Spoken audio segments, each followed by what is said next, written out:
Apa kabar Famers dimanapun Anda berada, jumpa kembali di Fam Station. Inilah sebuah kanal perbincangan yang didedikasikan oleh Fakultas Ekonomi dan Manajemen Institut Pertanian Bogor, IPB University, untuk membahas segala hal yang terkait dengan kebangsaan, kerakyatan, dan perekonomian Indonesia.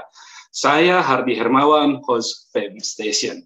Famers, dukung kami terus dengan memberikan subscribe, memberikan like, memberikan komentar, dan menyebarkan, membagikan seluruh tayangan yang kami sajikan di kanal Fam Station.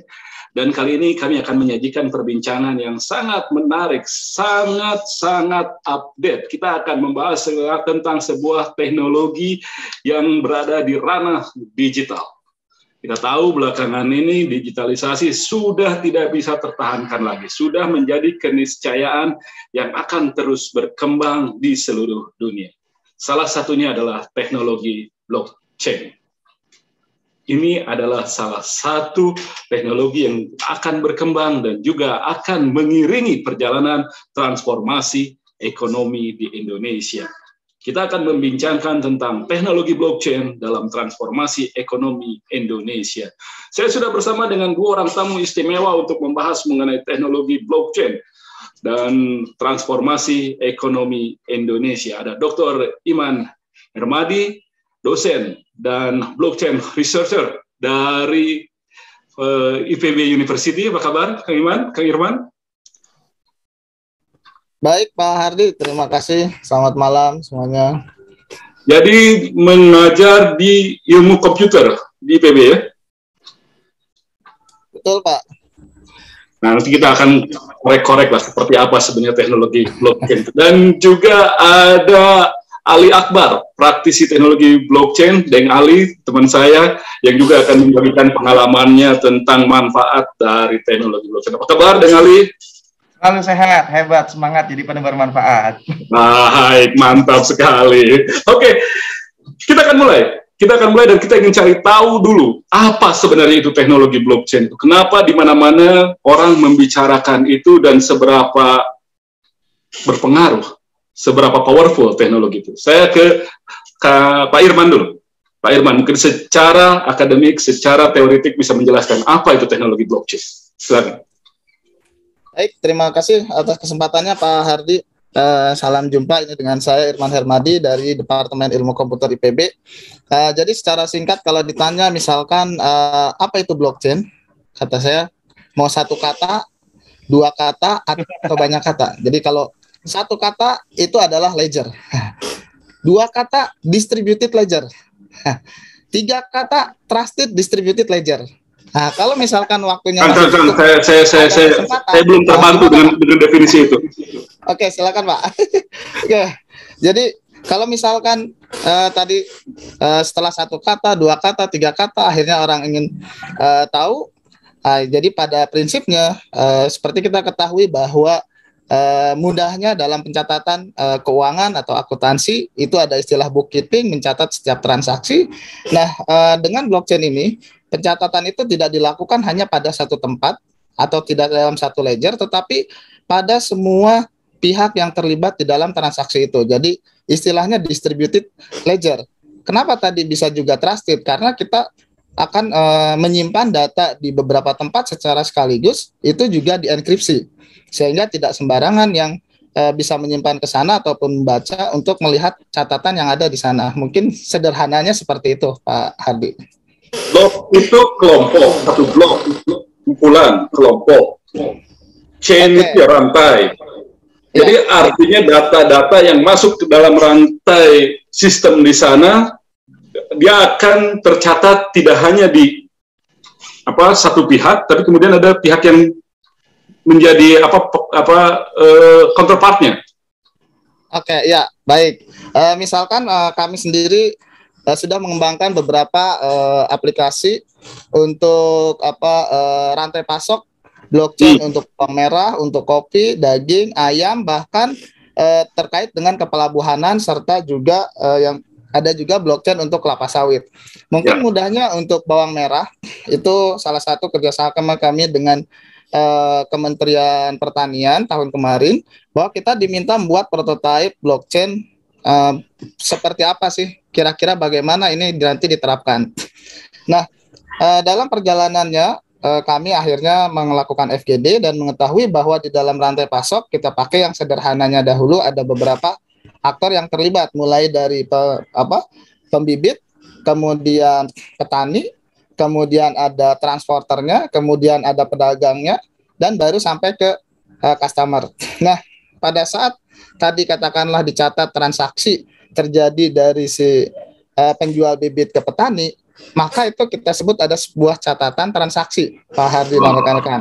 Nah, catatan transaksi itu tentunya memuat informasi yang penting terkait dengan transaksi bibit dari pembibit ke petani.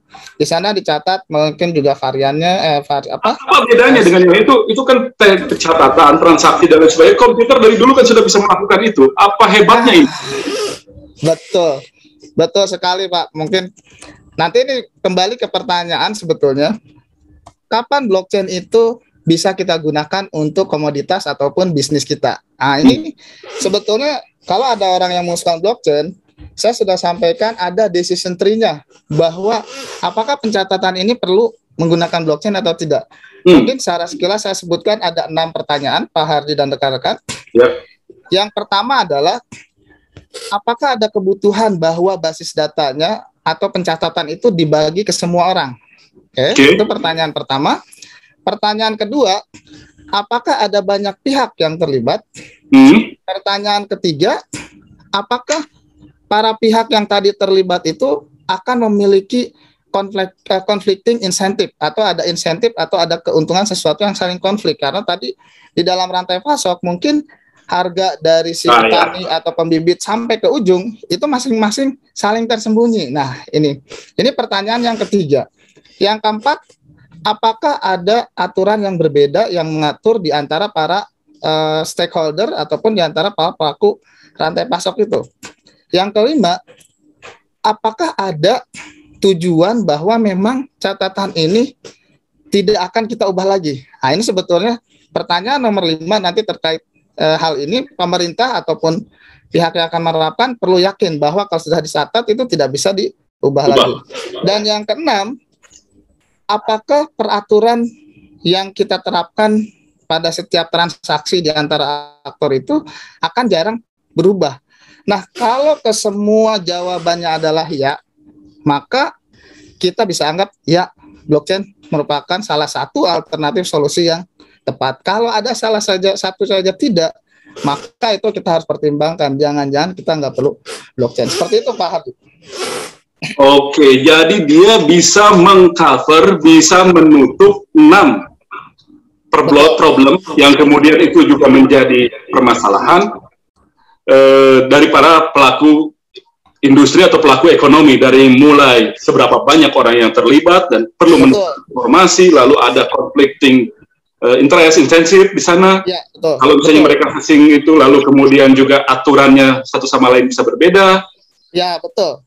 Ya, dan supaya pencatatan ini kemudian solid, tidak berubah-ubah. Ya. Dan aturannya cenderung rigid, ketat. Betul. Itu bisa diatasi, problem-problem itu bisa diatasi dengan teknologi blockchain. Ya, betul. Oke, saya sekarang sudah ngali kalau gitu. Jadi dengan definisi yang tadi itu, kira-kira cara kerjanya nanti gimana itu blockchain? Oke, kalau saya mohon izin mulainya dari TIP. Kita sebutnya TIP. Yaitu teknologi, inovasi, profesi. Jadi kalau kita sebut, saya ajak teman-teman yang hadir di sini, misalnya tangannya pakai telunjuk begini, ini teknologi. Terus pakai jari jempol teknologi, telunjuk inovasi, jari tengah profesi. Jadi teknologi, inovasi, profesi. Kalimatnya adalah begini. Teknologi melahirkan inovasi, inovasi mencetak profesi baru, gitu ya. Terus, nah kalau selama ini kita tahunya teknologinya namanya internet, ya. Terus inovasinya namanya YouTube, lahir profesi baru YouTuber, gitu kan? Ya. Sekarang teknologinya blockchain, inovasinya salah satunya Bitcoin, kripto, currency, cryptocurrency. Kripto. Profesi lahir profesi ada 10. Jadi kalau di internet, teknologi internet melahirkan profesi inovasi YouTube, profesinya YouTuber. Satu. di blockchain itu 1, 1, 10. Karena dari satu inovasi bernama Bitcoin, itu lahir 10 profesi baru. Ada penambang Bitcoin, ada penjual Bitcoin, ada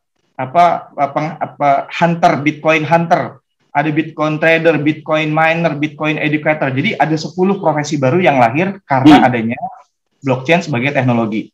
Saya suka bercandain kalimatnya gini, kalau blockchain, bener tadi ngebayanginnya ini aja, rantai ya. Dia rantai sepeda, gitu kan. Tapi intinya adalah si rantai ini bisa membawa kita ke tujuan apa, kan gitu ya. Si rantai itu kalau di sepeda, dia tujuannya kemana, itu yang penting. Nah, makanya yang disebut tadi beliau tuh memang akhirnya akan banyak aplikasi-aplikasi yang dibangun di atas blockchain. Nah, makanya selama kita membutuhkan informasi yang terbuka, transparan, dan terpercaya, maka blockchain salah satu yang akan dibutuhkan. Dan kenapa dia bisa terpercaya? Ya, transparan, terbuka, transparan, terpercaya. Kita sebutnya kalau itu 3 kekuatannya blockchain, walaupun bukan cuma 3 ya, banyak. Ya, kenapa dia bisa terpercaya? Nah, tadi karena dicatat oleh bersamaan, maka semua orang nggak perlu lagi pihak ketiga untuk verifikasi. Contohnya gini, saya selalu di kelas-kelas saya selalu bilang gini, teman-teman, coba sekarang Anda siapin kertas. Semuanya siapin kertas nih. Misalnya saya ada 200 orang, saya suruh siapin kertas, lalu saya sebut berapa 3 kali 3, kalian langsung catat jawabnya. Nah, yang saya bilang lagi, yang udah tulis 3 kali 3 9, angkat kertasnya ke atas. Ya, nah itu adalah contoh sistematika tentang pengenalan cara miner bekerja. Jadi 3 kali 3 yang saya sebut adalah transaksi, nanti didengar oleh semua orang, yang 200 orang di ruangan, terus yang paling cepat ngangkat kertas isi 9, dia dapat hadiah. Nah, konsep itu yang kemudian membuka inovasi di cryptocurrency. Penambangan Bitcoin itu dapat hadiah Bitcoin kalau dia memproses sebuah transaksi.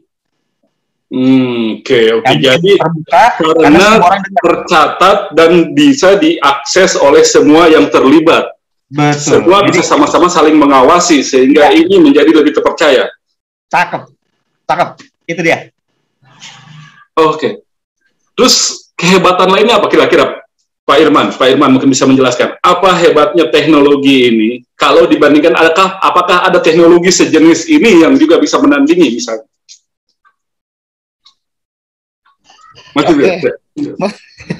Pertanyaannya cukup berat ini. Kalau ditanya pada saat ini, ya karena di sini memang tadi sudah distributed ledger, Pak Ali juga sudah sampaikan. Kemudian selain distributed ledger juga ada istilahnya di enkripsi. Kemudian selain tadi distributed juga dan di enkripsi juga, itu untuk ada kontrak bahwa ini disepakati, itu minimal harus 50% dari para aktor itu menyetujuinya.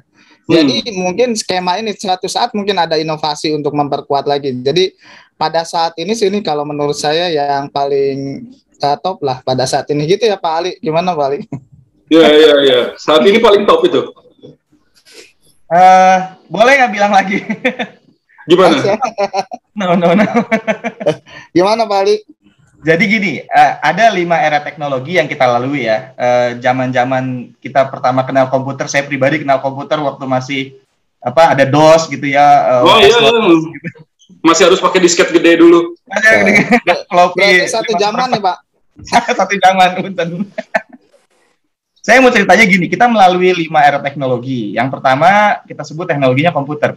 Betul ya, zaman-zaman mainframe, masih pakai panskat gitu kan. And then komputer udah berubah, masuk ke era internet, teknologi yang kedua, jadi komputer, internet, lalu digital, kemudian blockchain di era keempat, satu lagi ada kuantum. Nah, yang membuat orang mengenal Bitcoin, karena eranya blockchain. Ada kripto kan bit, pakai binary digit ya. Kalau udah di dunia kuantum, karena dia pakai entanglement kan, rotasi kuantum, jadi akan berubah menjadi qubit coin gitu. Jadi eranya sekarang orang-orang yang lagi di blockchain itu enkripsinya, tadi udah disebutin enkripsinya akan terancam oleh qubit di era komputer kuantum. Kira-kira gitu. Kelebihannya apa?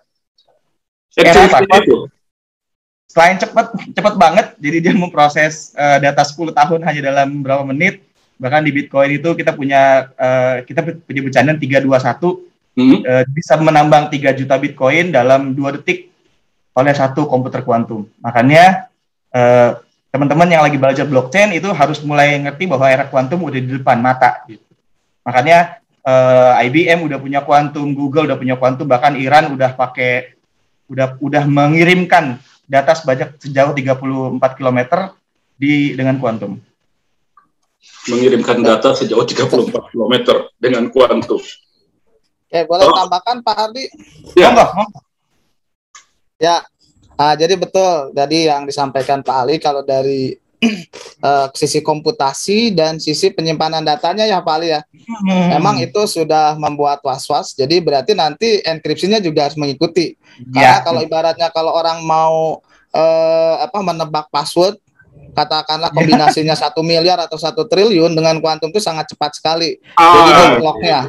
Nah, namun untuk saat ini yang belum bisa terjadi adalah sisi kepraktisannya ya Pak Ali ya. Ya betul. Bahwa teknologi itu belum bisa dimiliki oleh orang lah. Artinya resource-nya masih cukup besar gitu ya Pak Ali. Betul. Jadi orang masih cukup tenang lah. Paling yang bisa nge-crack oleh perusahaan-perusahaan yang punya sumber daya tinggi itu seperti itu.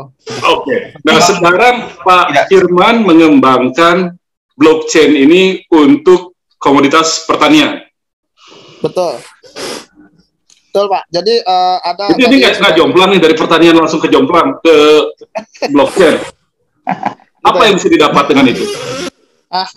Jadi gini Pak, dari Kementerian Pertanian sendiri juga mungkin mereka tadi yang saya ceritakan untuk komoditas bawang merah itu baru piloting Pak Hardi, Pak Ali dan rekan-rekan. Jadi kedepannya nanti akan dipilih memang komoditas yang strategis secara nasional, bahwa itu terutama komoditas untuk ekspor atau ada gerakan 3 ekspor dari Menteri. Nah, mungkin komoditas ini yang perlu diterapkan karena pas di luar negeri itu ketertelusuran itu sangat dijaga seperti itu Pak. Jadi apa manfaat benefitnya jika komoditas-komoditas pertanian itu ditransaksikan dengan blockchain tadi? Oke. Nah, salah satunya misalkan kalau kita katakanlah komoditasnya kopi, itu akan memiliki value yang tinggi kalau orang bisa melacak bahwa apakah dia di budidayakannya atau ditanamnya itu mengikuti SDG (Sustainable Development Goal) ataukah tenaga kerjanya itu bukan dari yang di bawah umur, ataupun misalkan kita bisa tahu bahwa itu tidak dicampur dengan yang lain, katakan istilah blended dan lain sebagainya, atau juga bisa kalau ada sesuatu yang salah atau membuat orang seperti keracunan dan lain sebagainya itu bisa ditelusuri jauh lebih. Cara kerjanya gimana Pak? Gimana Pak? Cara kerjanya gimana itu kopi dimasukin ke blockchain? Oke.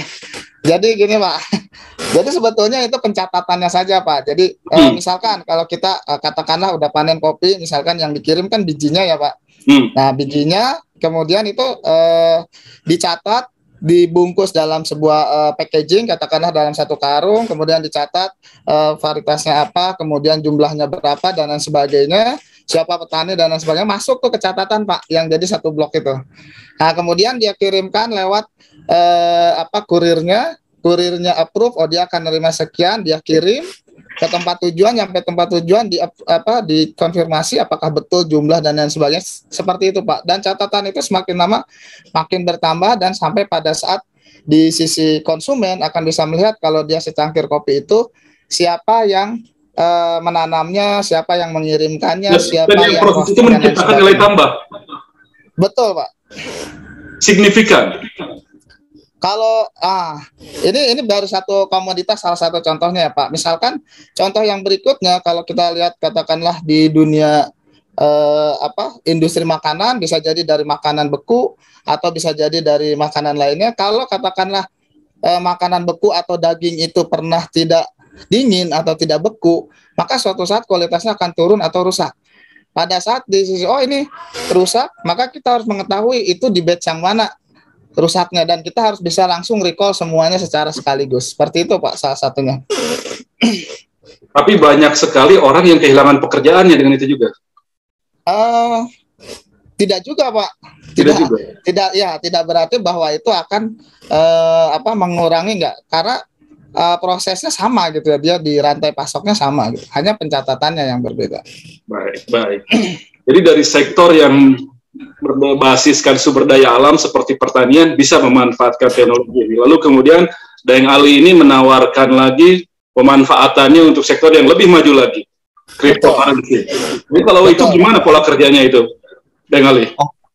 Oke, saya sedikit menekankan ke murid-murid saya juga tentang kalimat ini. Jadi blockchain bukan cuma kripto. Kemudian kripto bukan cuma trading bukan cuma Bitcoin. Jadi supaya teman-teman memahami, karena gini, saya sering ketemu orang-orang yang awalnya kenal blockchain itu dari Bitcoin. Ya. Padahal sekali lagi per hari ini ada 11.000 lebih kripto seperti Bitcoin. 11.000 ribuan. Lihat di coinmarketcap.com itu ada 11 ribuan. Bahkan market cap-nya sedunia udah 2 triliun dolar ya. Makanya itu termasuk ya scam nggak? Ya yang gitu-gitu udah dihitung-hitung pokoknya. Ya. Menariknya adalah di luar sana orang masih tahu bahwa kripto itu sebagai alat pembayaran, gitu ya. Terus jadi di mana-mana bahkan di El Salvador udah menjadi negara Bitcoin pertama yang beli kopi udah bisa pakai Bitcoin, gitu ya. Nah, yang seru adalah sebenarnya di Indonesia dilarang menjadi alat pembayaran karena hanya rupiah yang diakui oleh undang-undang, cuman boleh menjadi aset. Jadi layaknya emas, komoditas, layaknya saham gitu ya, maka diperjualbelikan boleh. Bahkan menurut data ada 370 triliun uang yang berputar di ekosistem kripto sendiri di Indonesia. Toko kripto salah satu dari 13 exchanger yang resmi di Indonesia, satu harinya udah 1,4 triliun berputar uangnya. Makanya ini uang gede. Makanya saya mau ngajak murid-murid saya untuk ngelihat, ayo kalau udah ngelihat mulai belajar, karena e-money yang sekarang hari ini kita pelajari itu dipakai gitu ya, udah orang udah mulai berpikir simple, udah nggak perlu ada uang logam, uang kertas gitu ya. Gaji udah langsung masuk ke GoPay misalnya, GoPay-nya udah bisa dipakai buat macam-macam. Nah, kemudian setelah dia jadi alat pembayaran, dia jadi alat aset. Nah, yang seru adalah setelah orang memahami konsep cryptocurrency-nya, baru mulai deh urun dananya pakai kripto, urun dayanya pakai teknologi lagi namanya Decentralized Autonomous Organization atau DAO, yang lagi heboh hari ini NFT padahal udah lama. Terus yang paling seru yang dalam tanda kutip mengancam perbankan adalah DeFi, decentralized keuangan yang terdesentralisasi. Makanya di LinkedIn saya sering posting tentang hashtag uang lama, uang baru. Kita sebutnya uang lama itu fiat, uang baru ini kripto. Makanya e-money adalah jalan jembatan orang kenal antara uang fiat yang berubah menjadi digital, nanti mereka lebih senang lagi ada di kripto karena uangnya bisa bertambah dan bertumbuh. Oke. Ini secara teoretik memang memungkinkan ya, Pak Irman, penggunaan cryptocurrency berbasis blockchain ini? Iya, Pak. Betul. Tadi juga betul yang disampaikan bahwa blockchain itu yang bukan tadi cryptocurrency atau bukan Bitcoin, tapi itu teknologi yang mendasarnya. Siapa tahu nanti ada inovasi baru cryptocurrency nggak berbasiskan blockchain, begitu ya Pak Ali ya? Saja. Iya. Betul, Pak. Nah, tapi sekarang ini teknologi yang paling mumpuni untuk menjadi basisnya cryptocurrency adalah blockchain. Betul, ya saat ini. Kecuali tadi dalam beberapa tahun ke depan itu tadi yang disebut dengan quantum computing, begitu nanti itu akan atau bisa diadopsi oleh banyak orang, banyak organisasi. Nah, tapi dari sekarang itu risetnya pun sudah cukup berkembang bahwa bagaimana untuk menghandle atau mengcounter nanti pada saat quantum computing itu sudah digunakan. Sama seperti kita waktu itu tahun 2000 ya Pak Ali ya. Dulu heboh sekali tahun 2000 itu bagaimana pencatatan di komputer yang hanya 2 digit untuk tahun. Nah, itu kayak gitu. TYK lupa saya namanya istilahnya. TYK. Iya, buktinya sekarang alhamdulillah kita bisa handle itu gitu. Tidak menjadi tahun 1900 tapi tahun 2000. Seperti itu. Ya, ya. Keamanannya sendiri gimana? Saya sengaja tanya ke Pak Irman nih. Nah, sebetulnya kalau keamanan itu ada banyak ceritanya, Pak. Kalau jadi ada dari sisi kemampuan komputasi, dari berapa banyak bit yang diproses, dari kompleksitas algoritma untuk membangkitkannya. Jadi sebetulnya mungkin kalau cerita sedikit dari dunia komputer, orang ilmu komputer belajar namanya random number generator mungkin ya Pak Ali ya. Waktu saya pertama kali belajar random number generator itu saya berpikir ngapain kita membuat belajar membangkitkan bilangan acak. Ternyata bilangan acak ini menjadi salah satu dasar untuk nantinya enkripsi. Nah, bahkan nanti kita akan punya seed. Mungkin kalau Pak Hardi, Pak Ali dan rekan-rekan sekalian sekarang ada namanya menggunakan authentication, itu seperti kalau kita transaksi internet banking menggunakan dongle, kita transaksi menggunakan aplikasi yang dari authenticator, itu dia membangkitkan bilangan tuh ya, dan spesifik bilangan itu bisa dilacak ke pemiliknya siapa, nggak bisa Pak Hardi menggunakan dongle saya untuk akunnya Pak Hardi, nggak bisa, sebaliknya juga saya. Nah, itu di dalamnya ada itu ceritanya Pak, seperti itu. Artinya Pak, secara teori memang saat ini memungkinkan cryptocurrency berkembang dengan basis teknologi blockchain dan keamanannya sejauh ini masih bisa dikendalikan, dikelola dengan sistem atau sifat yang ada pada teknologi blockchain itu tadi. Betul, Pak. Betul. Saya rasa para praktisi juga sepakat, karena kalau tidak nanti orang udah ketar-ketir nih blockchain. Betul, Pak ya. Sepakat. Jadi keniscayaan dong nantinya akan ke sana semua, Pak Irman.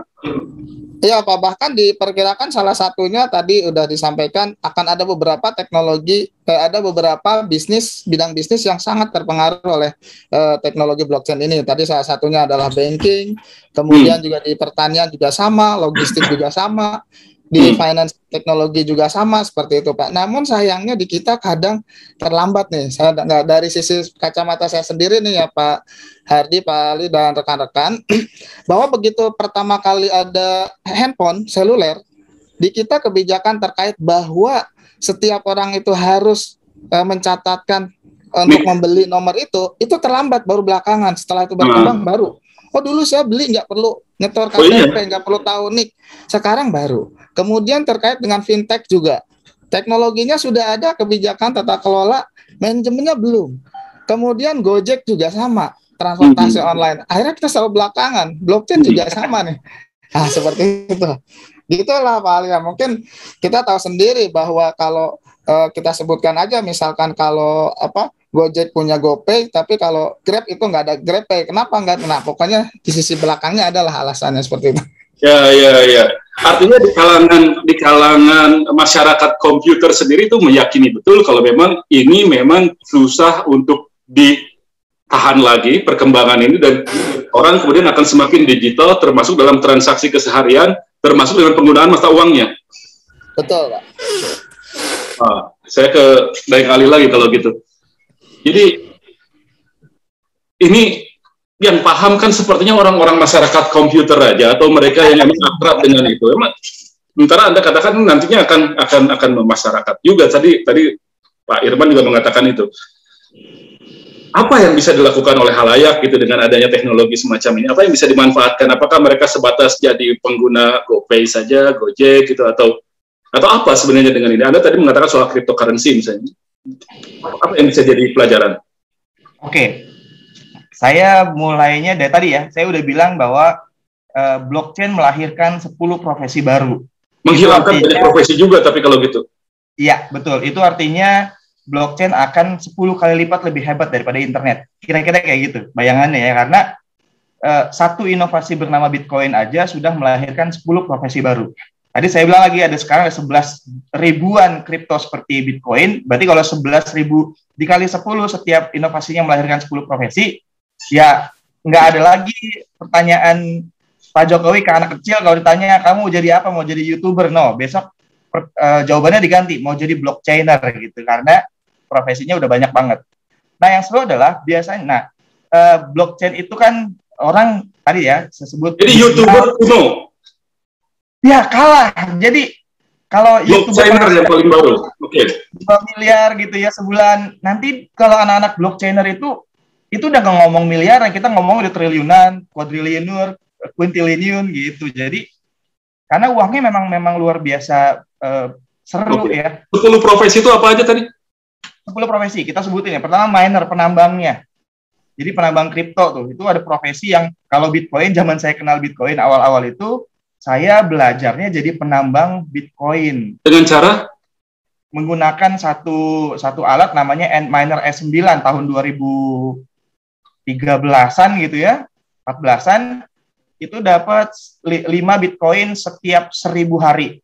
Jadi alat ini kita bayanginnya kayak alat kayak rak di cloud server gitu ya. Nih alat ini penambang setiap hari, di setiap 1000 hari 5 BTC.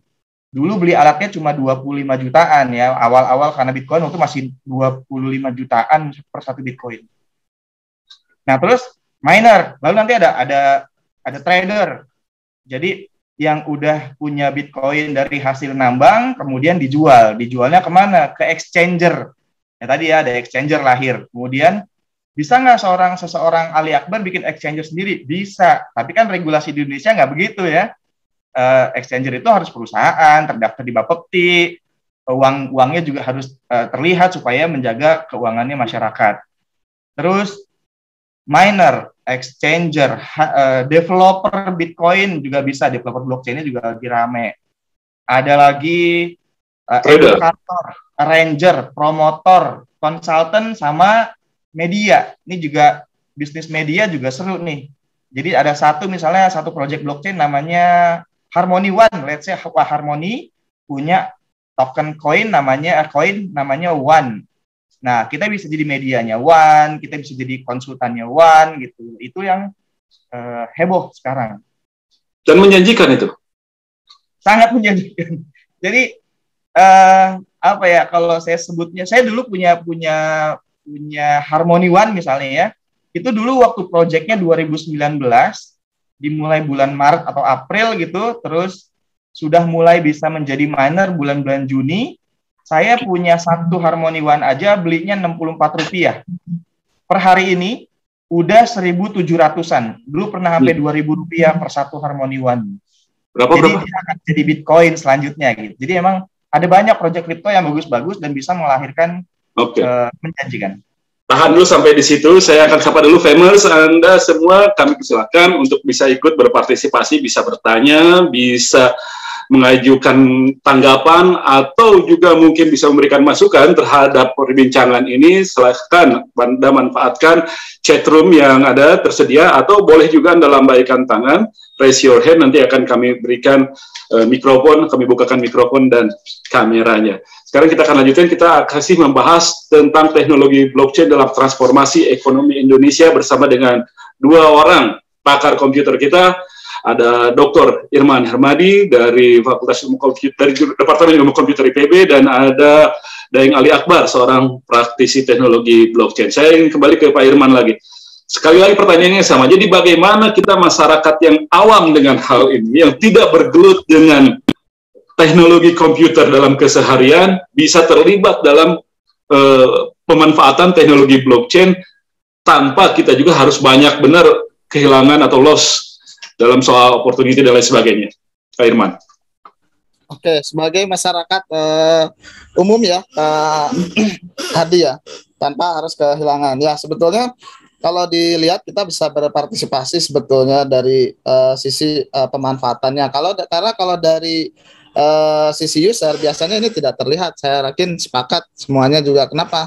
Kayak misalkan seperti tadi katakanlah di bidang logistik, di bidang supply chain, di bidang misalkan pengiriman, kurir, kita mengirimkan barang, belanja dari marketplace dan lain sebagainya, itu kita tidak tahu apakah teknologi yang digunakan itu blockchain atau tidak gitu ya.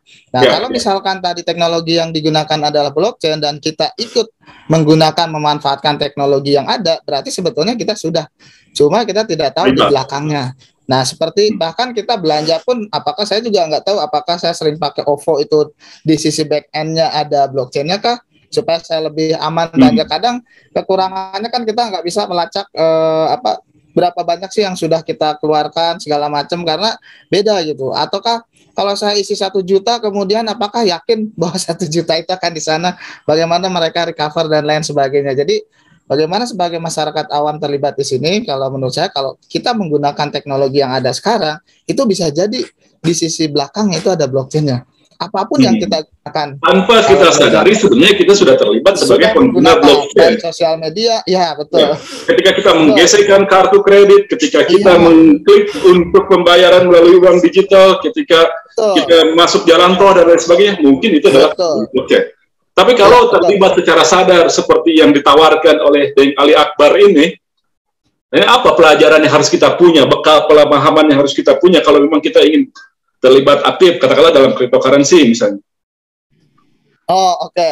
Nah, itu saya amati juga ada beberapa orang yang tadi mungkin kalau tadi yang engagementnya benar-benar ingin yang tahu seperti blockchain yang tadi, ya berarti dia sendiri harus paling tidak mengedukasi lah bahwa blockchain itu seperti apa, kemudian teknologi blockchain digunakan di bisnis apa, atau pas dia tadi ini masuk ke katakanlah di mana mungkin dia juga investasi di bursa saham atau di tadi seperti menggunakan cryptocurrency ataupun Bitcoin, itu dia udah pasti. Cuma kadang kan orang ingin tahu seperti apa sih, biasanya ini dia mengedukasi secara gradual, artinya dia akan serap dulu yang generic knowledge-nya, baru kalau dia tertarik baru sedikit-sedikit ke yang teknikalnya. Kalau tidak ya yakin dia cari tanya sini dan lain sebagainya gitu ya Pak Hardi. Ali bisa dibantu kira-kira apa bekalnya itu kalau mau tahu? Oke. Tadi saya balik ke belakang, saya cerita bahwa banyak anak-anak muda khususnya ya yang kenal blockchain itu dari Bitcoin. Jadi pertama malah mereka tuh trading Bitcoin. Jadi mereka punya uang, lalu mereka beli Bitcoin, lalu mereka trading. Ada yang trading harian ya karena mau scalping seperti layaknya di saham. Ada juga yang beli Bitcoin 3 bulan lalu, terus nungguin naik, atau jeblok gitu ya. Nah, itu karena mereka taunya pintunya trading. Di 2016 banyak yang tiba-tiba kaya raya dari Bitcoin, habis itu banyak yang tenggelam juga. Nah, itu gimana cara? Kan tidak bisa gitu loh, tidak bijak juga bagi setiap orang kalau mau investasi taruh aja uang terus kita nggak tahu apa yang terjadi, apa teknologinya gimana. Sebaiknya apa yang harus tahu? Makanya tadi ya, waktu orang tahunya Bitcoin dari trading doang, maka dia akan merasakan kerugian yang luar biasa waktu dia jatuh. Ya, apalagi kalau sempat di cut loss misalnya, wah udah gua nggak mau percaya Bitcoin lagi gara-gara dari 700 juta sekarang jadi 2 juta misalnya kemarin. Nah, yang pasti adalah kalau di kita sebutnya ada 7 metode selain trading. Jadi nomor 1 mining. Tadi ya, karena background saya awal kenal Bitcoin adalah mining, saya jadi miner penambang Bitcoin. Yang kedua, dari uang yang didapat dari mining, masukin ke trading, baru dijual atau diganti ke rupiah untuk dimasukin ke rekening sendiri misalnya. Lalu ada staking. Staking ini kayak deposito. Taruh aja, biar lama nggak apa-apa, dapat uangnya kalau kenaikan Bitcoinnya panjang. Mining, trading, staking, ada lending dan borrowing. Ini yang tadi saya bilang, masyarakat setelah kenal blockchain, mereka nggak perlu bank lagi, tapi butuh perbankan. Jadi nggak punya bank, tapi bisa perbankan. Karena lending dan borrowing bisa disediain di blockchain, di kripto. Sudah ada itu? Ada, Pak. Indonesia bahkan, ini? Ya, sebenarnya bukan produk Indonesia, tapi di luar negeri sana, tadi kan kita sama-sama tahu Indonesia akan terlambat. Tapi waktu misalnya mau minjemin Bitcoin ke orang lain, itu udah nggak ada pihak ketiga. Misalnya saya punya 1 Bitcoin, silakan dipinjemin. Maka yang minjem tuh udah tahu bahwa kamu akan bayar setiap sejam sekali bagi hasilnya istilahnya. Nah itu bisa, dan itu nggak ada pihak ketiga. Saya nggak nagih-nagih yang minjem juga nggak cuma bilang ya udah saya pinjam uangnya gitu. Itu semuanya nggak ada pihak ketiga. Itulah indahnya blockchain. Lalu ada mining, trading, staking, lending, borrowing, ada bidding. Tadi ya yang mau lelang-lelang Bitcoinnya supaya dapat uang cepat. Terus ada staking, farming, minting, swapping, dan shifting yang terakhir. Nah, 10 ini orang harus tahu supaya nggak melulu rugi dari trading. Jadi trading bukan segalanya. Yang seru adalah, saya kutip dulu yang nomor 1. Yang nomor 1 itu pecah lagi, itu jadi 7.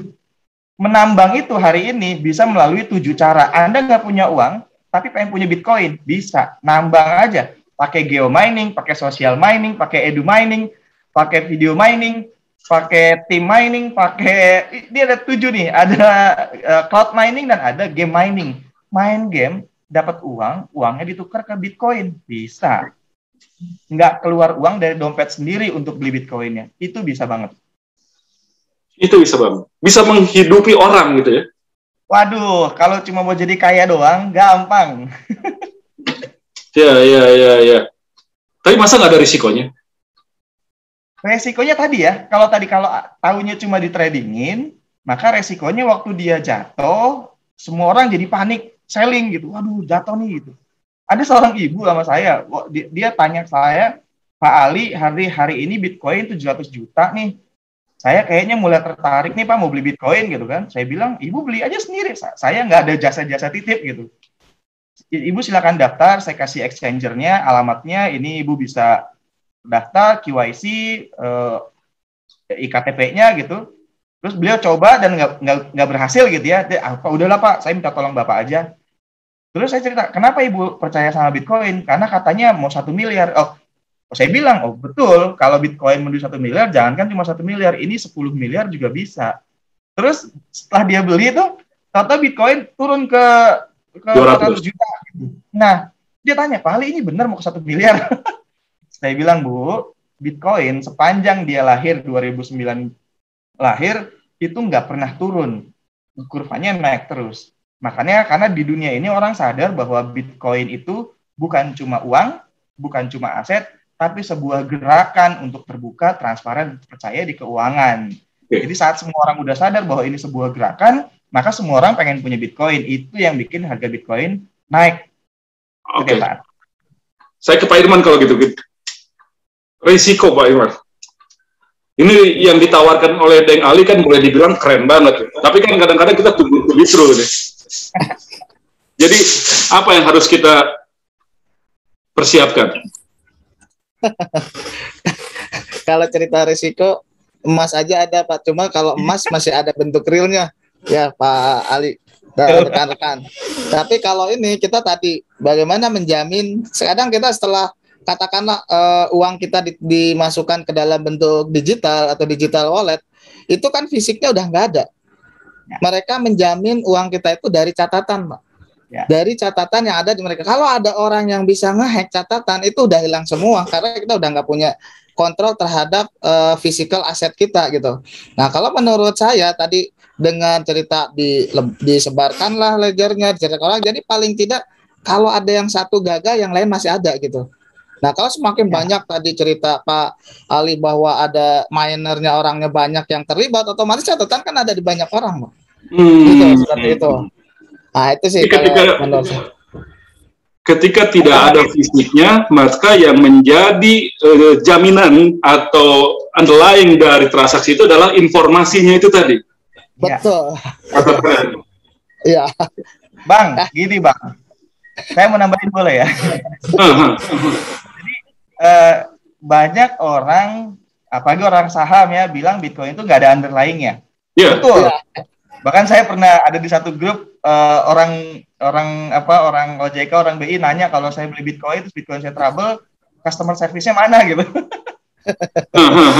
Yang kedua adalah sepanjang ini Bitcoin lahir, belum ada yang bisa ngehack.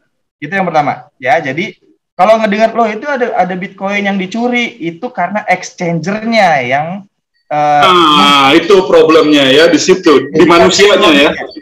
Betul. Kadang-kadang yang diretas tuh yang punya dompetnya. Jadi ada e-wallet untuk electronic money, ada key wallet untuk kripto, dompet kripto. Nah, ini nih yang kadang-kadang bisa dijebol gitu. Jadi kalau tadi resiko dijebol gampang apa enggak, karena blockchain terbuka, transparan, terpercaya, siapapun yang ngejebol akan kelihatan recordnya. Nah, sepanjang ini nggak pernah ada yang ngejebol, tapi kriptonya dicuri di exchanger itu banyak sekali ceritanya. Oke, itu risiko yang harus kita perhitungkan ya. Ini ada dari Sigit Budanto. Money Digital, OVO, ETC lebih ke arah SEFI, Centralized Finance. Sedangkan ketika berbicara blockchain, kiblat kita adalah DeFi, Decentralized Finance. Oke, itu Bu informasinya, terima kasih. Lalu ada siapa tadi yang raise hand? Pak Agus Barlianto. Silakan. Pak Agus Barlianto, silakan produser untuk membukakan mikrofon dan kamera beliau. Pak Agus Barlianto, silakan. Masih di mute nih, ya. Oke, terima kasih Bung Hardi. Saya ingin nanya tentang penerapan blockchain itu di dunia logistik. Jadi kan prinsipnya blockchain itu adalah pencatatan transaksi, di mana kalau biasanya pencatatan transaksi itu terpusat, katakanlah misalnya nih di dunia pelabuhan ya, catatan itu adanya di port misalnya ya. Ya, bisa bandar. Jadi, ya pengguna jasa itu untuk mengakses datanya itu harus percaya penuh kepada catatan transaksi yang ada di port. Tetapi kan sekarang dengan adanya blockchain ini, teknologi blockchain, pencatatannya menjadi terdesentralisasi.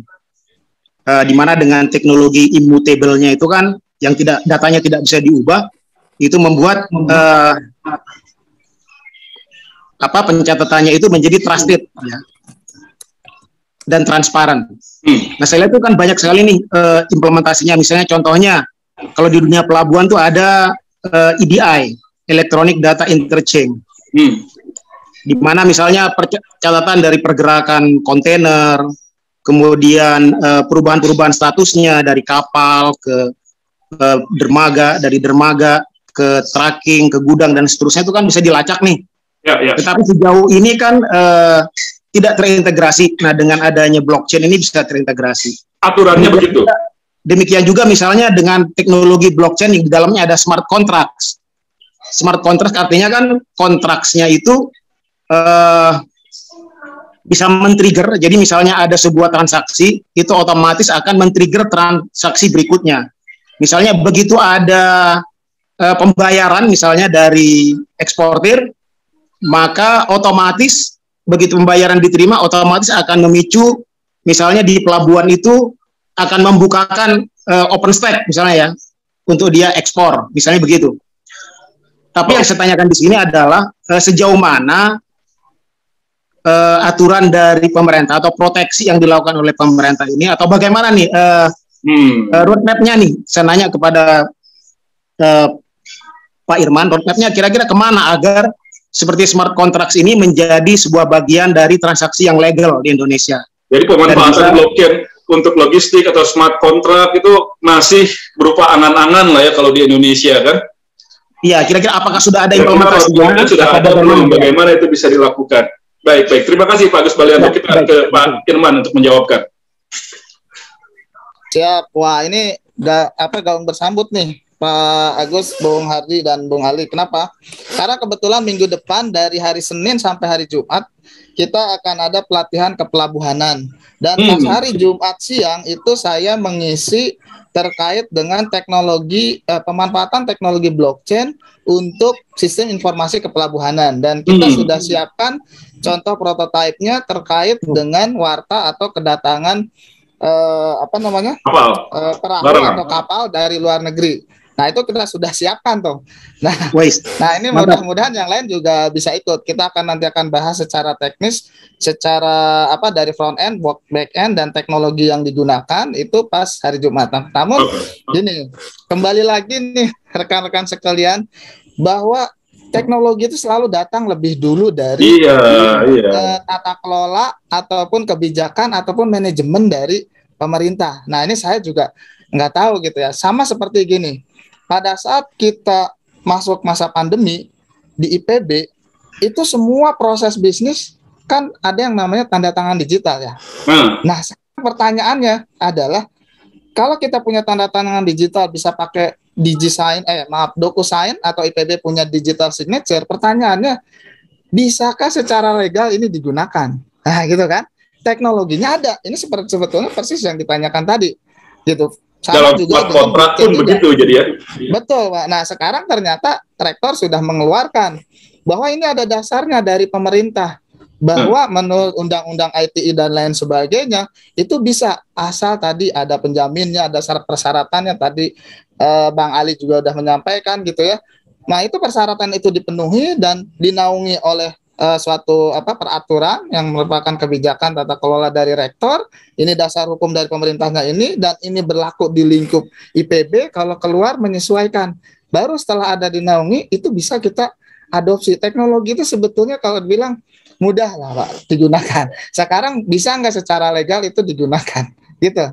Bisa nggak secara legal itu digunakan? Ya. Tapi kan biasanya kalau di Indonesia lebih mudah minta maaf daripada minta izin gitu. Jadi kadang-kadang dibuat-buat aja dulu, dibikin dulu gitu loh. Kalau memang nanti ada problem ya baru minta maaf. Karena itu susah sekali untuk keluar. Ya, seperti itulah. Saya sendiri belum tahu nih bahwa di roadmapnya masih belum jelas juga memang.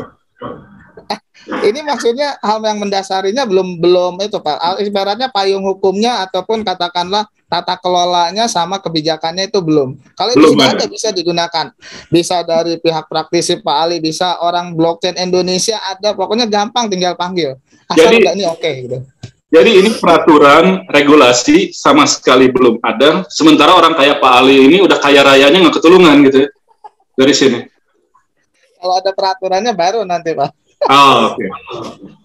Well, jadi kira-kira kalau udah seperti gini gimana Pak Ali? Pemerintah juga masih belum bisa memberikan regulasi. Anda sudah jauh betul dengan cryptocurrency-nya yang berbasis teknologi blockchain. Nah ini belum ada regulasinya, Anda kira-kira akan melihat ke depannya gimana? Oke. Kalau di praktisi ya, kita jadi harus kucing-kucingan gitu. Jadi misalnya bikin perusahaan di luar negeri supaya regulasinya nggak nabrak-nabrak yang ada di Indonesia misalnya. Memang di luar negeri sudah ada ya? Ya, beberapa teman bikin PT di sana. Ya, ada bikin di Singapura misalnya. Ya. Di Hong Kong mudah banget untuk untuk mendirikan perusahaan dengan izin kripto istilahnya ya. Itu dibolehin. Di sini kan ya belum ya. Balik lagi tadi regulasi selalu terlambat di atas di depan teknologi. Jadi kayak misalnya gini, Bang, saya lagi roadshow nih Pulau Jawa kan. Dari Jakarta saya ke Cirebon. Saya nyalain satu aplikasi geomining namanya ya, geominer. Saya jadi seorang geominer karena menggunakan aplikasi ini. Dari Jakarta sampai Cirebon, malam ini saya live ini di Cirebon, itu saya udah nggak dapetin kripto sepanjang jalan. Jadi setiap detik di dunia blockchain ini berharga. Ya, kenapa dia berharga? Karena kami nambang. Nambang itu ada listrik, ada paket internet, ada handphone, ini kan semuanya pengeluaran nih gitu kan. Nah kalau selama ini kita setiap detik nggak ada harganya, ya sekarang ada blockchain, ada kripto yang membuat setiap detik kita bernilai. So, kalau lagi bokeh, kalau bercanda saya sama anak murid-murid saya bilang, kalau kamu lagi bokeh, jalan aja pakai aplikasi ini, misal jalannya dari Jakarta ke Bandung, jalan-jalan gitu, bolak-balik, nanti pulang dari balik ke Jakarta lagi, bisa dicairin tuh kriptonya. Nggak ada yang susah nih nyari uang nih kalau udah paham tentang blockchain. Apalagi tadi saya bilang ya, di dunia miningnya aja udah ada 7 tuh strategi main game nih. Sekarang ada dunia sekarang biasanya work for living, bekerja untuk cari penghidupan. Sekarang udah play for living. Gara-gara apa? Gara ada game yang sudah terhubung ke NFT. NFT adalah salah satu inovasi yang ada di blockchain, non-fungible token. Ini main bener-bener hanya main. Ada yang 15 juta satu hari gitu. Mainnya main kayak game biasa gitu. Jadi udah bukan eranya lagi work for living, ini udah play for living. Dan regulasi selalu ketinggalan. Itu apa sebetulnya? Kenapa, Bang? Itu uang siapa sebetulnya yang terkumpul itu? Itu uang kripto dari seluruh orang di luar negeri yang mendukung proyek blockchain itu. Jadi misalnya saya nerbitin token ya, token namanya Bina, karena saya punya murid bikin Bina Digital Bangsa. Token ini lahir di Indonesia, tapi karena regulasi Indonesia belum ada, diterbitkan di luar negeri misalnya. Nah, token ini kan ada yang ngedukung nih. Kalau ada yang ngedukung, mereka ngedukungnya pakai apa? Ya, kalau Anda nggak punya uang untuk ngedukungnya pakai mining aja.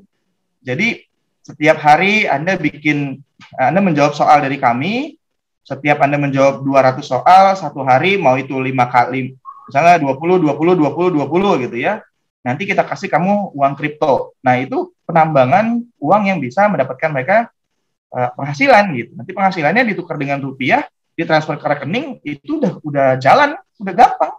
Ya, ada murid saya udah 17 juta setiap hari, itu udah bukan bercandaan gitu. Udah jadi 8 miliar.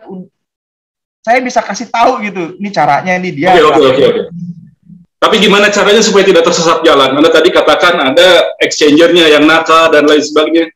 Terus gimana tipsnya kalau misalnya famers yang ada di sini tertarik, pengen juga 1 juta, 2 juta, 15 juta sehari, mereka punya banyak waktu. Gimana kalau supaya nggak tersesat jalan? Oke, kalau hari ini exchanger kan udah diatur ya oleh Bapepti ya. Jadi ada 13 exchanger yang udah terdaftar dan diawasi oleh Bapepti sebagai penyedia layanan transfer uang kripto. Jadi daftar ke sana. Kalau Anda mining di satu aplikasi, dicek dulu apakah di exchanger tersebut kripto yang Anda mainkan ini terdaftar. Kalau terdaftar, gampang sekali untuk keluarin hari ini 5 juta, 3 juta gitu. Itu bisa. Tapi kalau belum terdaftar, biasanya muter dulu. Jadi, misalnya, saya dapat kripto satu hari 1 juta misalnya. 1 juta dalam bentuk dolar ya, karena USDT biasanya kalau di luar negeri itu. Aplikasi ini menghasilkan uang kriptonya ditukar ke USDT dulu, baru USDT-nya ditransfer ke exchanger Indonesia, baru di pairing, dijual lagi ke rupiah. Jadi ada ke IDRT di pintu nama exchangernya, atau BIDR di toko kripto. Nah, dua rupiah ini yang bisa membuat kita mencairkan ke rekening bank lokal, Bank BCA, Bank BRI, Bank BNI, itu mereka bisa bantuin. Exchangernya yang perlu dicermati betul. Ya. Ada berapa banyak? Ada berapa banyak exchangernya? 13 yang saat ini terdaftar 13. Dan diawasi. Salah satu exchange yang saya sebutin putaran uangnya 1,4 triliun satu hari. Satu hari. Baik. Tapi Bitcoin udah mahal. Jangan takut. Anda bisa beli Rp10.000, Rp20.000, yang penting punya Bitcoin dulu. Jadi kalau hari ini Bitcoinnya beli Rp10.000 atau Rp20.000, Rp25.000 ya minimal kalau nggak salah. Itu dijagain aja, nggak usah dikeluarin, nggak usah dijual. Siapa tahu nanti kalau Bitcoin 10 miliar, ini jadi 2 juta gitu. Karena saya kalau exchangernya masih hidup. Masih dong, kan exchanger 1,5 triliun sehari, nggak mungkin mereka mau mati. Iya, kalau nakal ditangkap polisi kan repot. Itu yang bikin Bapepti memantau mereka, karena di belakang itu mereka tuh diawasin supaya uangnya nggak bisa dilariin sama foundernya misalnya. Terus itu udah Bapepti udah punya saringan itu. Ya. Tadi saya lihat ada Yaga kembali yang raising hand, Metia ya, Bu Metia Rahmania. Silakan dibukakan. Baik, terima kasih. Ini saya Metia Rahmania. Ini diskusi luar biasa atraktif dan menarik ya. Apalagi kalau udah dengar kalau ikut terlibat bisa jadi miliarder dalam waktu seminggu gitu lah. Iya, saya belum sampai aja nanya yang scam-scamnya. Gitu loh. Jadi kayaknya saya tertarik juga nih, mumpung udah mau pensiun gitu kan. Siapa tahu nanti pas usia pensiun jadi punya triliunan gitu kan. Itu luar biasa banget buat bekal gitu kan. Coba pertanyaan saya, kita kan lagi bicara blockchain ya. Kemudian Bitcoin itu kan istilahnya apa ya, semacam vehicle apa device-nya supaya activity yang ada di dalam blockchain tadi, ya itu dalam chain-nya tadi itu berjalan begitu kan. Nah, kalau yang tadi saya dengar dari Pak Ali, kok kita bicaranya seperti pasar uang, bursa saham gitu kan. Tapi saya masih hilang konsepnya itu, apa sih yang dijual sama Pak Ali gitu loh di dalam blockchain tadi. Dari chain yang satu ke chain yang kedua itu apa yang dijual sehingga ada transaksi dengan menggunakan Bitcoin. Itu poin yang ingin saya ketahui. Terima kasih atas waktu. Terima kasih Bu Metia. Pak Ali langsung aja. Oke. Bu, tadi saya cerita bahwa ada 11 ribuan kripto selain Bitcoin gitu ya. Jadi banyak sekali proyek-proyek baru di dunia kripto lahir. Nah, proyek-proyek inilah yang punya modal, dan tanda kutip punya modal ya. Mereka waktu bikin proyeknya, mereka ada sponsornya, ada partnernya.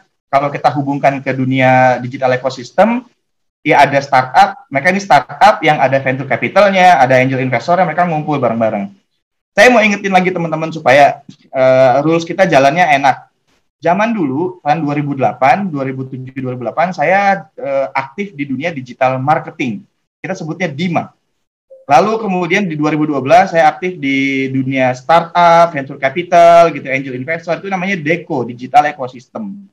Hari ini, dari sejak 2010, saya kenal Bitcoin, itu saya masuk di era digital ekonomi, DEMI kita sebutnya, makanya DIMA, DECO, DEMI. Itu lisensi yang saya bangun, yang saya ajarkan ke murid-murid saya. Nah, Ibu, waktu setiap orang punya ide membuat token, let's say misalnya ada satu token, misalnya namanya Mana, ya ada satu proyek namanya Decentraland, dia membangun metaverse itu kehidupan menggunakan VR, virtual reality, dia punya token namanya Mana, kita bisa beli Mana di toko kripto, salah satu exchange yang tadi saya sebutin, itu misalnya per hari ini 12.000 ya. 12.000. Dulu saya beli Mana itu Rp300, Bu. Jadi beli 1.000 Mana, 300 kali 1.000, 300.000. Sampai hari ini Mananya nggak saya jual gitu, tapi masih saya pegang karena saya tahu Mana ini akan bergerak ke Rp1 juta per satu Mana.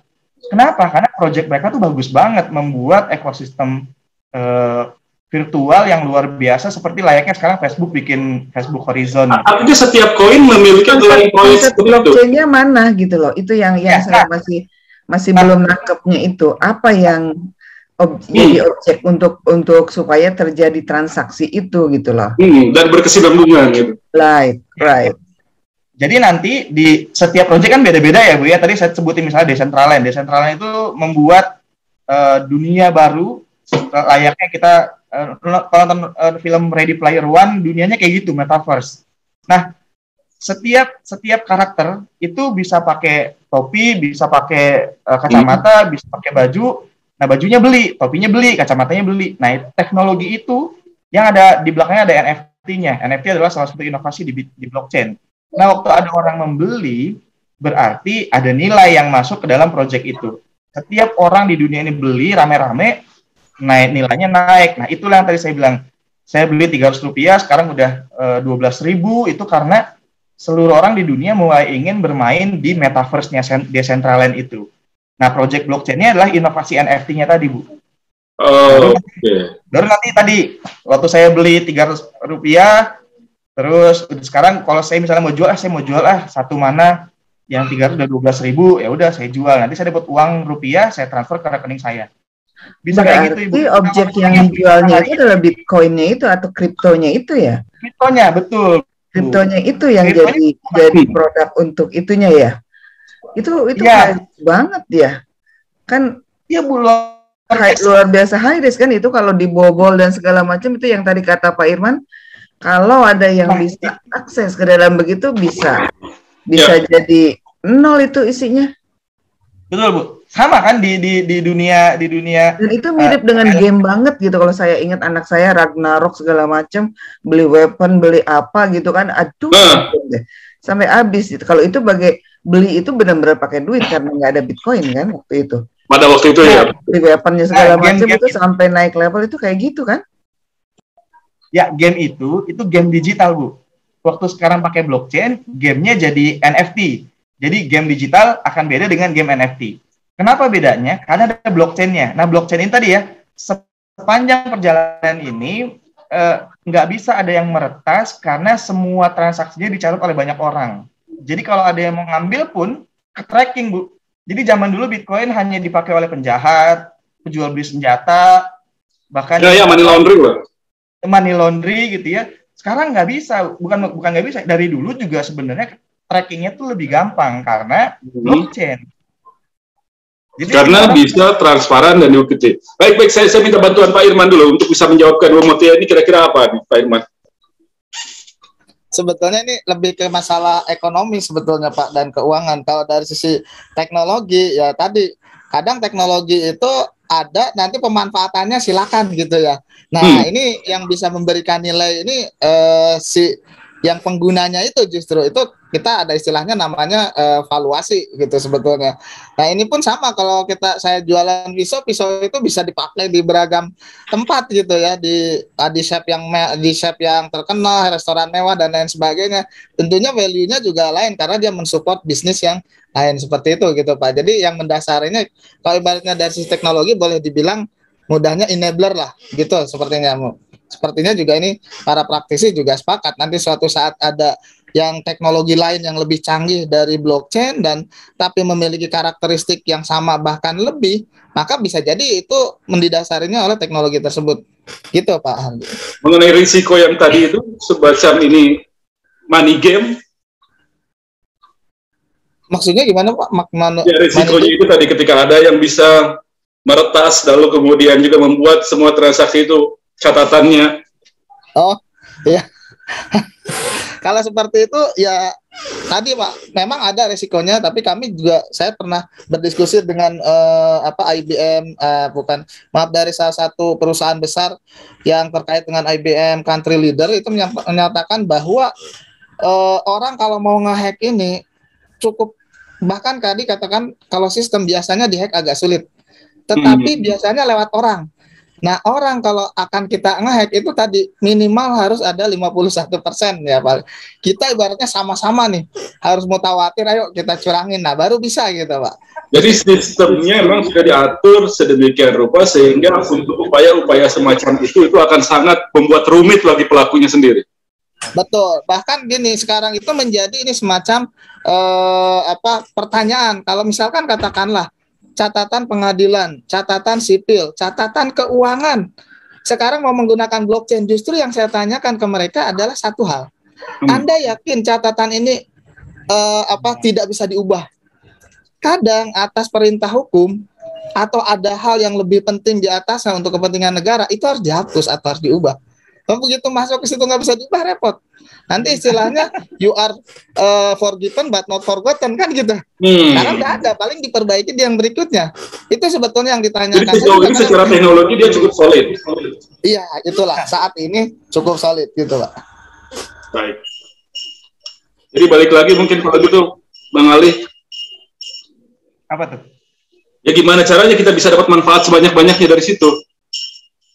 Ya, kalau kita punya komunitas ya, ada satu komunitas ya, kalau teman-teman ngeliat di latar belakang saya ada namanya Underground Gems Indonesia. Itu anak-anak muda 3.000 lebih orang yang belajar hal-hal yang ada di blockchain, nggak cuma tentang trading.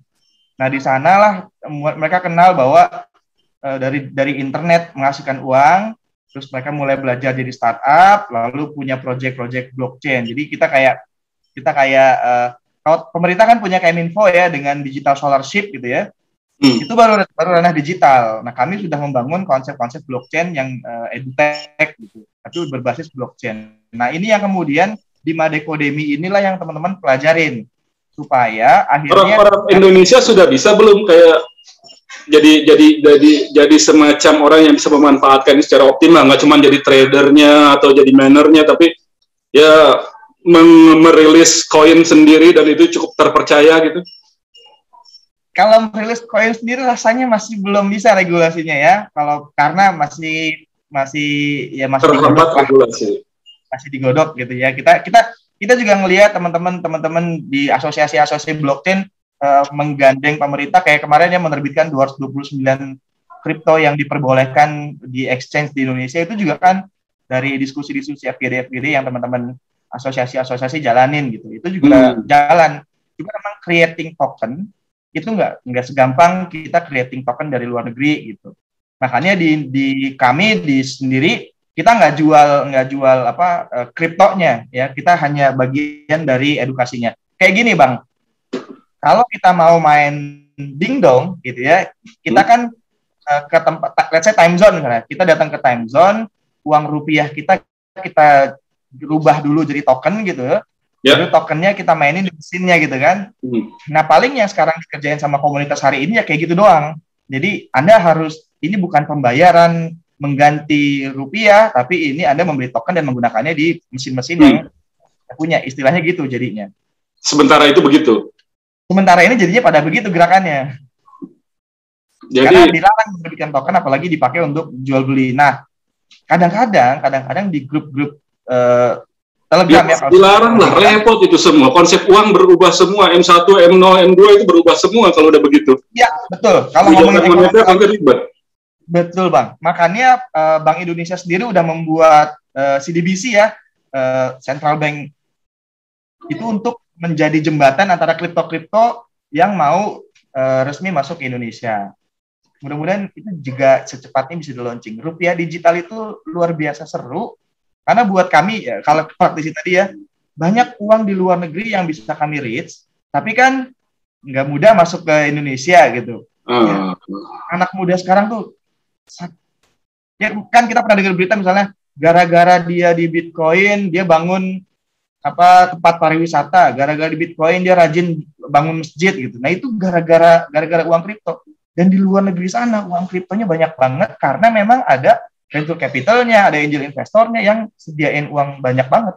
Dan itu yang menjadi hambatan di kita belum bisa berkembang lebih optimal.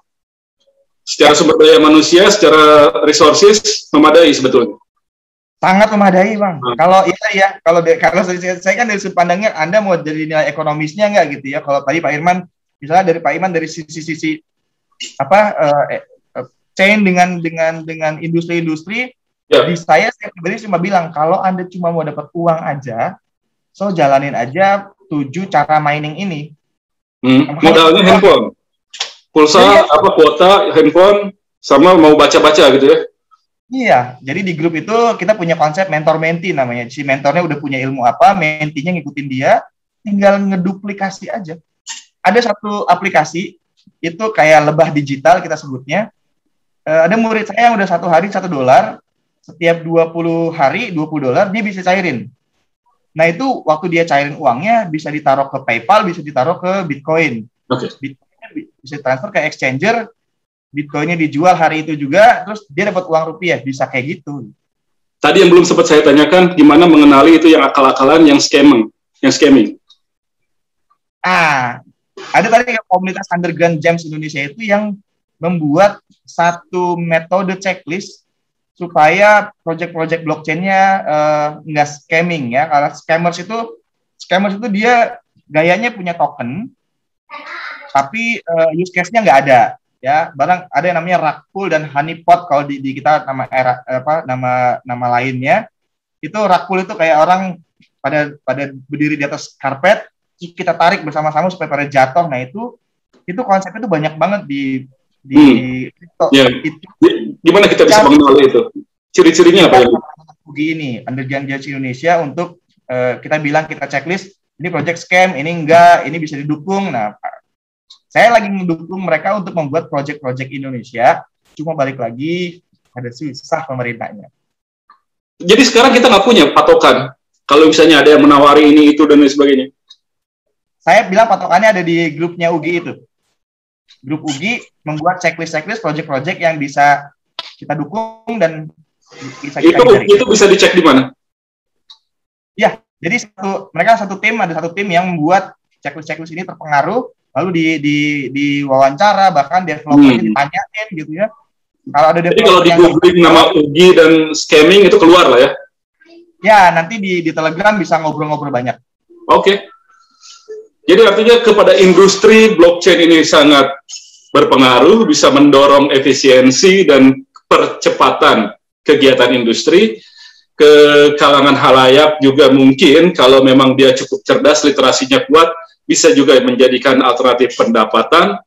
Dan ketika negara-negara lain sudah mulai untuk menjajaki ini, maka memang mungkin ini akan menjadi keniscayaan. Transformasi ekonomi akan berjalan mengikuti perkembangan juga di dunia komputer tadi, dari mulai komputer, internet, digital, sampai blockchain, lalu kemudian kuantum, itu kemudian akan diikuti karena memang kebutuhan manusia memaksa itu. Mungkin seperti itu ya, Pak Irman atau Pak Ali Akbar? Ya, izin menambahkan, Pak. Silakan. Bang Adi. Ya, yang pertama adalah sebetulnya di kami di IPB, Bang Ali juga udah ada riset group namanya BRAIN, Blockchain, Robotic, and Artificial Intelligence. Oh, keren. Cukup banyak, itu dari fakultas, dari para maksudnya dosen, kemudian dari mahasiswa S1, S2, S3 yang riset blockchain itu di sana semua. Nah, makanya kami tadi cukup solid juga, bahkan di S2 logistik agromaritim itu ada mata kuliah namanya sistem blockchain agrologistik. Gitu, termasuk di dalamnya itu membahas khusus untuk tadi blockchain digunakan di dunia agrologistik. Kemudian yang berikutnya sebelum ini mungkin saya ingin sampaikan kalau di pemerintahan kira-kira apa sih yang digunakan tadi untuk apa supaya meningkatkan ekonomi. Ternyata bisa digunakan tadi betul salah satunya untuk disbursement pemulihan ekonomi nasional, bisa jadi untuk kredit ultramikro gitu ya. Nah ini kan uangnya kecil-kecil, dalam arti kecil itu masih 10 jutaan gitu ya, tapi ke jutaan orang gitu. Nah, pencatatannya bagaimana? Nah, kemudian yang berikutnya juga itu tidak bisa dijangkau oleh bank, kadang harus melalui lembaga non-bank untuk disbursement-nya ataupun pengembaliannya gitu. Nah, selain itu yang berikutnya adalah logistik, terkait logistik kita pakai blockchain. Itu mungkin yang salah satunya, mudah-mudahan bisa pemerintah lirik ke sana gitu. Bisa bantu Bang Ali nggak untuk mengamankan antusiasme orang terhadap cryptocurrency supaya tidak terjebak dalam scam, bisa mengenali scam gitu, Bang Irwan? Kadang gini, sebetulnya untuk menghindari scam itu kalau menurut saya filosofinya sederhana nih, Bang Ali dan rekan-rekan, apa? If it is too good to be true, then it is not true. Gitu aja. Kalau terlalu muluk-muluk berarti itu bohong. Ya, it is too good to be true, then it is not true. Udah, kita harus mengedukasi kita melihat segala macam. Oh ini too good nih, terlalu indah untuk terjadi di kehidupan kita ini ya. Kita cek segala macam. Nah itu dari situ. Biasanya kan orang kalau dapat hadiah udah langsung lupa, emotionally gitu. Ya, itu Bang Hardi. Baik. Jadi pada dasarnya blockchain sebagaimana teknologi yang sudah ada sebelumnya sejak peradaban manusia, itu hanyalah sebuah alat untuk mempermudah manusia dalam upaya pencapaian tujuannya. Sebagai sebuah alat, dia bisa berguna baik jika digunakan baik, dan dia juga bisa menjadi petaka kalau itu kemudian dimanfaatkan dengan tidak baik, apalagi dilandasi dengan greedy, keserakahan. Jadi, blockchain ini merupakan peluang. Transformasi ekonomi mungkin akan lebih mudah tercapai jika dioptimalkan penggunaan teknologi blockchain ini, terutama untuk industri, logistik, pertanian, keuangan mikro, dan lain sebagainya. Juga mungkin akan berguna jika halayak cukup cerdas, bijak, punya literasi yang kuat, jika ingin beraktivitas menggunakan basis teknologi blockchain ini. Jadi bijaklah, cerdaslah, baca dulu yang banyak, dan jangan mudah terpercaya. Too good to be true, it's not true. Itu kata Pak Irman tadi. Terima kasih Pak Irman Hamadi, terima kasih Daeng Ali Akbar atas bincang-bincang kita. Memers, terima kasih atas perhatian Anda semua. Blockchain itu memang menjanjikan, jadi pelajari betul. Kalau misalnya Anda bisa mempelajarinya, suatu waktu Anda bisa seperti Daeng Ali ini, sudah berapa banyak yang bisa dia peroleh dari menambang dan kemudian trading dan lain sebagainya. Mudah-mudahan Anda bisa memenuhi semua tahapannya itu dengan disiplin. Jangan tiba-tiba pengen langsung sukses saja. Dukung kami terus, jangan lupa subscribe, jangan lupa like, jangan lupa komentar, jangan lupa bagikan ke semuanya. Kita belum jadi blockchainer, masih jadi YouTuber, kalau kata Bang Ali. Jadi masih jauh di belakang. Oke, terima kasih untuk Anda semua. Saya Hardi Hermawan pamit. Sampai jumpa.